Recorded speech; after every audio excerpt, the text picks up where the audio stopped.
Hello friends, સ્વાગત છે આપનું મારા રસોડાના કાઠિયાવાડી સ્વાદમાં. હું ભાવનાબેન રાઠોડ. આજે આપણે બનાવીશું એક નવા મસાલા સાથે સરગવાનું શાક. ફ્રેન્ડ્સ, રેગ્યુલર તો તમે સરગવાનું શાક બનાવતા જ હશો, પણ એક વખત મારી રીતે આ શાક બનાવો. ઘરના બધા આંગળા ચાટતા રહી જાય ને એટલું મસ્ત આ શાક તૈયાર થશે. આ શાકમાં આપણે ચણાનો લોટનો પણ ઓછો ઉપયોગ કરેલો છે અને એક સ્પેશિયલ નવો મસાલો ઉમેરેલો છે. તો ચાલો બનાવીએ સ્વાદિષ્ટ નવા મસાલા સાથે સરગવાનું શાક. તો સરગવાનું નવું શાક બનાવવા માટે અહીંયા મેં 3 નંગ સરગવાની સિંગ લીધી છે. સરગવાની પસંદગી કરવા ટાઈમે એક વાતનું ખાસ ધ્યાન રાખવાનું કે આ રીતે મીડિયમ સાઇઝની હોય ને એવી સિંગ લેવાની છે. જો એકદમ પાતળી સિંગ લેશો તો એમાં ગરબનું પ્રમાણ ઓછું હશે અને તમે જાડી સિંગ લેશો તો એમાં બિયાનું પ્રમાણ વધારે હશે. પરિણામે તમારે સરગવાના શાકનો ટેસ્ટ બિલકુલ સારો નહીં આવે. એટલે આ રીતે સરગવો લેવાનો. હવે સરગવો સમારી લેશું. તો સરગવો સમારવા માટે તમારે છાલ ઉતારવાની પણ જરૂર નથી. આ રીતે કરશો ને એટલે ઉપરની છાલ દૂર થઈ જશે. જો તમે પૂરેપૂરી છાલ ઉતારીને સરગવો સમારશો ને તો સરગવો બફાયા પછી સિંગ એકદમ છૂટી પડી જશે. અને સરગવાની આ રીતે મીડિયમ સાઇઝના આપણે ટુકડા કરી લેવાના છે. તો અહીંયા તમે જુઓ કે છાલ ઉતારવાની ઝંઝટ વગર આ રીતે આપણે સરગવો સમારી લેવાનો છે. અને ફ્રેન્ડ્સ, સરગવો સમારતા પહેલાં સરગવાની સિંગોને સારી રીતે ધોઈ લેવાની. તો અત્યારે મેં પહેલાં સરગવાની સિંગો ધોઈ લીધી છે. ફ્રેન્ડ્સ, આપણી ચેનલમાં હું તમારી સાથે ખાલી રેસીપીઓ જ શેર નથી કરતી, કુકિંગને લગતી અનેક એવી ટિપ્સ શેર કરું છું કે પહેલી જ વખત તમે રસોઈ બનાવતા હોય ને તો પણ તમને ખૂબ જ ઉપયોગી રહે.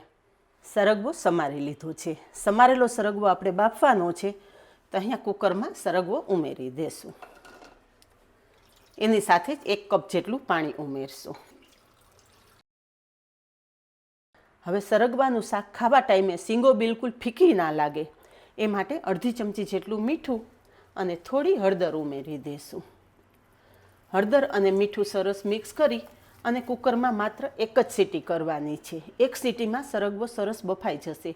જો કુકરમાં વધારે સીટી થશે તો સરગવો બફાયા પછી સિંગો મેસી થઈ જશે. પરિણામે શાક ખાવા ટાઈમે સરગવાના રેસા જ તમને મોઢામાં આવશે.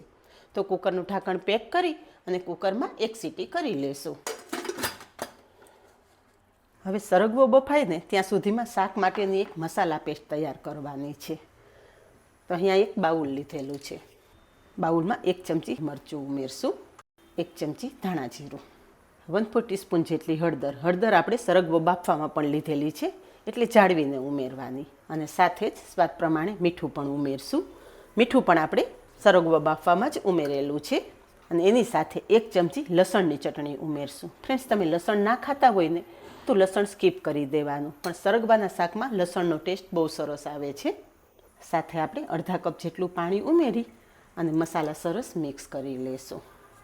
આ રીતે મસાલા પેસ્ટ તૈયાર કરી લેશો ને એટલે મસાલા થોડા ફૂલી જશે અને શાકમાં મસાલાનો સ્વાદ પણ બહુ સરસ આવશે. તૈયાર કરેલી મસાલા પેસ્ટ સાઈડ પર રાખી દઈશું અને જે એક બીજી પેસ્ટ તૈયાર કરવાની છે તો એ પણ કરી લઈએ. તો અહીંયા મેં અડધો કપ ઘરનું જમાવેલું દહીં લીધેલું છે. દહીંની સાથે જ 3 મોટી ચમચી ચણાનો લોટ લીધો છે. તો ચણાનો લોટ દહીં સાથે ઉમેરી દઈશું. ચણાનો લોટ દહીં સાથે સરસ મિક્સ કરી લઈશું. ફ્રેન્ડ્સ, રેગ્યુલર તમે સરગવાનું શાક અનેક વખત બનાવ્યું હશે, પણ મારી રીતે આ નવા મસાલા સાથે એક વખત બનાવજો. ઘરમાં નાનાથી મોટા બધાનું ફેવરિટ થઈ જાય ને એટલું મસ્ત આ શાક તૈયાર થશે. દહીં સાથે ચણાનો લોટ સરસ મિક્સ થઈ ગયો છે. 2 ચમચી જેટલું પાણી ઉમેરશું. ફ્રેન્ડ્સ, આ રીતે મસાલા પેસ્ટ અને ચણાના લોટની પેસ્ટ તમે તૈયાર કરીને રાખશો ને એટલે બંને વસ્તુ સરસ ફૂલી જશે અને શાકમાં એકદમ મસ્ત ટેસ્ટ આવશે. બધું સરસ મિક્સ થઈ ગયું છે. બંને પેસ્ટ સાઈડ પર રાખી દેશું અને આ બાજુ કુકરમાં 1 સીટી પણ થઈ ગઈ છે. તો હવે શાક બનાવી લઈએ. શાક બનાવવા માટે ગેસ પર કડાઈમાં તેલ ઉમેરશું. તેલ ગરમ થતાં અડધી ચમચી રાઈ, અડધી ચમચી જીરું અને 15 થી 20 મેથી દાણા ઉમેરશું.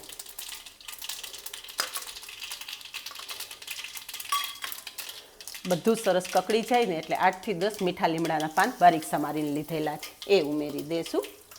ચપટી જેટલી હિંગ ઉમેરશું અને તરત જ 2 ટમેટાની પ્યુરી ઉમેરી દઈશું. ટમેટાની પ્યુરી ઉમેરી અને તરત જ ઢાંકણ ઢાંકી દેવાનું, જેથી વઘાર બિલકુલ બહાર ના ઉડે. બધું જ સરસ મિક્સ કરી લેશું. ફ્રેન્ડ્સ, આગળ કહેલું એમ કે તમારી સાથે ખાલી રેસીપી જ શેર નથી કરતી, કુકિંગને લગતી એવી અનેક ટિપ્સ હું તમારી સાથે શેર કરું છું કે તમને આગળ જતાં ખૂબ જ ઉપયોગી રહે. જેમ કે વઘારમાં તમે જો ટમેટાં ઉમેરતા હોય તો તરત જ ઢાંકણ પેક કરી દેવાનું, જેથી વઘાર બિલકુલ બહાર પણ નહીં ઉડે અને તમને તેલના છાંટા પણ નહીં ઉડે. મારી હવે અવનવી રેસીપીઓ જો તમને પસંદ આવતી હોય ને તો વિડીયોને એક લાઇક ચોક્કસ આપજો. કાઠિયાવાડી સ્વાદ ચેનલને સબસ્ક્રાઈબ પણ કરી લેજો અને પાસે રહેલું બેલ પણ પ્રેસ કરી રાખજો, જેથી આવનારા બધા જ નવા વિડીયોની નોટિફિકેશન સૌથી પહેલાં તમને મળે. તો વાતમાં અહીં આપણી ટમેટાની પ્યુરી પણ સરસ સંતળાઈ ગઈ છે. તો જે આપણે મસાલા પેસ્ટ તૈયાર કરીને રાખેલી છે ને એ કડાઈમાં ઉમેરી દઈશું. તમે જુઓ કે મસાલા એકદમ સરસ ફૂલી ગયા છે.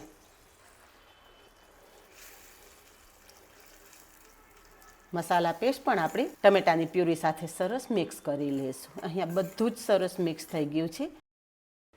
થોડીવાર ઢાંકણ ઢાંકી દઈશું, જેથી મસાલા પેસ્ટ સરસ સંતળાઈ જશે અને શાકમાં ઉમેરેલું બધું જ તેલ પણ છૂટું પડી જશે.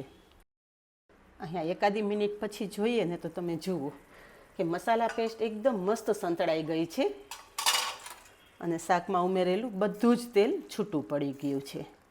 કોઈ પણ શાકમાં તમે ટમેટાની પ્યુરીનો ઉપયોગ કરતા હોય ને તો ટમેટાની પ્યુરી એકદમ સારી રીતે સંતળાઈ જાય, તેલ છૂટું પડી જાય ને પછી જ બાકીની સામગ્રી ઉમેરવાની, જેથી ટમેટાનો કાચો સ્વાદ બિલકુલ નહીં આવે. અને આ બાજુ કુકરમાં એક સીટી થઈ ગઈ અને સરગવાની સીંગ એકદમ સરસ બફાઈ ગઈ છે અને બિલકુલ મેસી પણ નથી થઈ. તો પાણી સહિત જ સરગવો આપણે કડાઈમાં ઉમેરી દઈશું. ફ્રેન્ડ્સ, સરગવો બાફીને ક્યારેય પણ પાણી નહીં કાઢી નાખવાનું.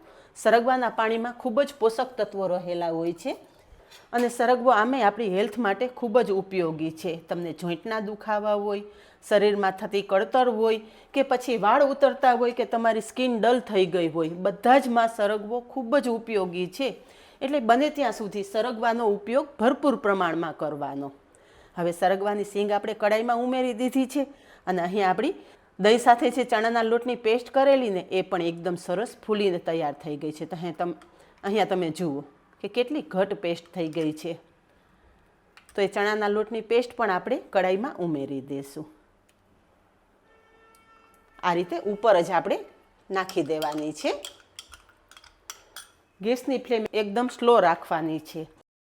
હવે શાકને બિલકુલ ટચ કર્યા વગર થોડીવાર ઢાંકણ ઢાંકી દેવાનું છે. ટચ કર્યા વગર રાખશો એટલે ચણાનો લોટ બફાઈ પણ જશે અને તળિયે ચોંટશે પણ નહીં. થોડીવાર પછી ઢાંકણ ખોલીએ ને તો ઢાંકણ ખોલતા એટલી મસ્ત સુગંધ આવી રહી છે. અને અહીંયા તમે જુઓ કે લોટ પણ સરસ બફાઈ ગયો છે અને શાકમાં ગ્રેવી પણ સરસ ઘટ થઈ ગઈ છે. હવે ફ્રેન્ડ્સ, અત્યારે લીલા લસણની સિઝન છે અને માર્કેટમાં ભરપૂર પ્રમાણમાં લીલું લસણ આવી રહ્યું છે. તો આજે શાકમાં આપણે લસણની પેસ્ટનો તો ઉપયોગ કરેલો જ છે, પણ સાથે થોડું લીલું લસણ પણ ઉમેરશું. ફ્રેન્ડ્સ, સરગવાના શાકમાં લસણનો બહુ સરસ ટેસ્ટ આવે છે. તો શાક તૈયાર થઈ જાય ને પછી આ રીતે લીલું લસણ ઉમેરવાનું અને હળવા હાથે મિક્સ કરી દેવાનું. લીલું લસણ ઉમેરી અને એકાદી મિનિટ ઢાંકણ ઢાંકી દેશું, જેથી લીલા લસણની એકદમ મસ્ત ફ્લેવર શાક સાથે મિક્સ થઈ જાય. થોડીવાર પછી ઢાંકણ ખોલ્યું ને તો ફ્રેન્ડ્સ, લીલા લસણની એકદમ મસ્ત ફ્લેવર આવી રહી છે. હવે છેલ્લે શાકમાં થોડો ગરમ મસાલો ઉમેરશું, પછી ખાંડ ઉમેરશું. આ શાકમાં આપણે ટમેટાં અને દહીં બંનેનો ઉપયોગ કરેલો છે, એટલે થોડી ખાંડ ઉમેરશો ને તો બધા ટેસ્ટને બેલેન્સ કરશે અને શાક વધારે સ્વાદિષ્ટ તૈયાર થશે. અને શાકમાં ગળાશ પસંદ ના હોય ને તો તમે ખાંડ સ્કીપ કરી શકો છો. બસ ફ્રેશ સમારેલી કોથમરી ઉમેરી દઈશું, ગેસની ફ્લેમ બંધ કરી દઈશું. તો તૈયાર છે એકદમ નવા મસાલા સાથે સ્વાદિષ્ટ સરગવાનું શાક. ફ્રેન્ડ્સ, જોતાં જ ખાવાની ઈચ્છા થઈ જાય એટલું મસ્ત આ શાક તૈયાર થયું છે ને. અહીંયા તમે જુઓ કે શાકમાં તેલ પણ આપણે પ્રમાણસર ઉમેરેલું અને સ્વાદિષ્ટ મસાલા સાથે આ શાક બનાવેલું છે, એટલે હેલ્થની દ્રષ્ટિએ પણ આ શાક એકદમ ઉત્તમ છે. તો આજે બસ આટલું જ. મળીએ નેક્સ્ટ વિડીયોમાં. ત્યાં સુધી બાય. Thank you.